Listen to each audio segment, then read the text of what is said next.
እና የሚያደርገው ነገር ሁሉ ግራ ገብቶታል። እንግዲህ ጓደኛው በድሮ መንገድ ለምን ፍቅርን አገልጽላትም እኔ ደብዳቤ ልጻፍልህና። ሰላም ሰላም፣ ውድና የተከበራችሁ የኔ ቤተሰቦች እንዴት ናችሁልኝ? እኔ በጣም ደህና ነኝ፣ እግዚአብሔር ይመስገን። ሁሉ ሰላም፣ ሁሉ መልካም ነው። ፈጣሪ የተመሰገነ። እንግዲህ የጆሮ ጓደኛ ለምን ደብዳቤ አልጽፍልህም? ስለዚህ አንተ በአካል መናገር ካቃተ በደብዳቤ ልጻፍልህና በደብዳቤ ፍቅርህን ግለጽላት ለሀና ብሎ እንግዲህ ምን ብሎ መጻፍ እያለበት ለብዙ ሰዓት ከራሱ ጋር እየታገለ እናየዋለን።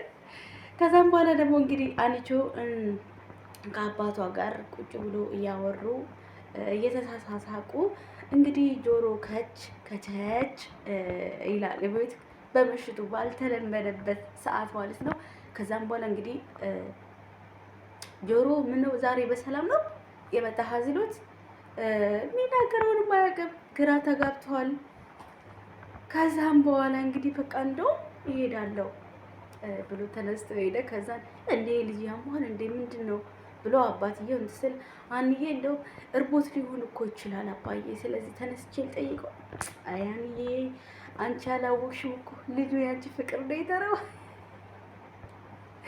ያንቺ ፍቅር እንጂ የተራው ምግብ አይደለም። እና ከዛም በኋላ አይተው ልጄ እኔ ነገ እጠይቀዋለሁ ምን እንደተፈጠረ ምን እንደሆነ ብሎ አባትየው እንግዲህ እንትን አላት።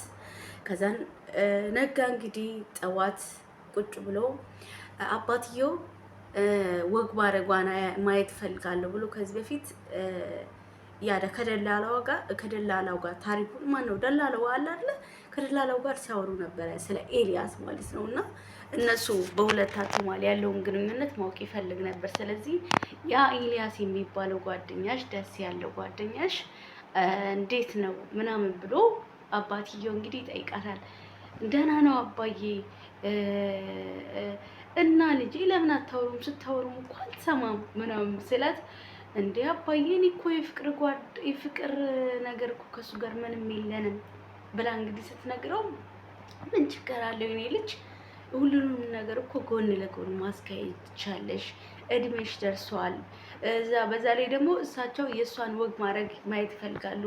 ህመማቸው በውስጣቸው ደብቀው እንጂ ቀን በቀን በሽታቸው እየባሰባቸው ነው እና የልጃቸውን ወግ ማድረግ ደግሞ ማየት ይፈልጋሉ።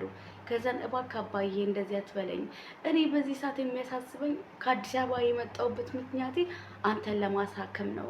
ስራ ሰርቼ አንተን ማሳከም እንጂ የምፈልገው በዚህ ሰዓት እኔ ስለሌላ ነገር ማሰብ አልፈልግም። አንተ ደህና ከሆንክልኝ በኋላ ሁሉ ነገር እደርስበታለሁ ትለውና እንግዲህ ወደ ስራዋ ትሄዳለች ማለት ነው። አባትየው እንግዲህ አባት ነው፣ ስለዚህ ያመዋል። ምንም እንኳን ባይወልዳትም እንደ አባት ሆኖ ነው እንግዲህ ያሳደጋት። እሷም እኔ አንተን አባቴ ቤተሰቦቼን እንኳን ባገኝ አንተን በምንም ልቀይር አልችልም። ልጁ እንኳን እንዳልሆነች የተናገረው ለሱ ከምታደርገው እንክብካቤ ተነስቶ ለሱ ከምትጨነቅለት ነገር ተነስቶ ነው።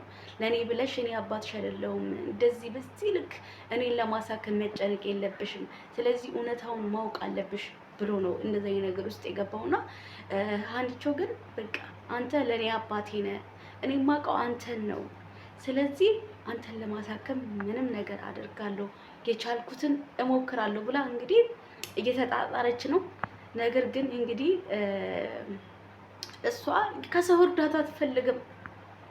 አንዳንዴ የምንደርቅበትና የማንደርቅበት ብናውቅ ግን ጥሩ ነው።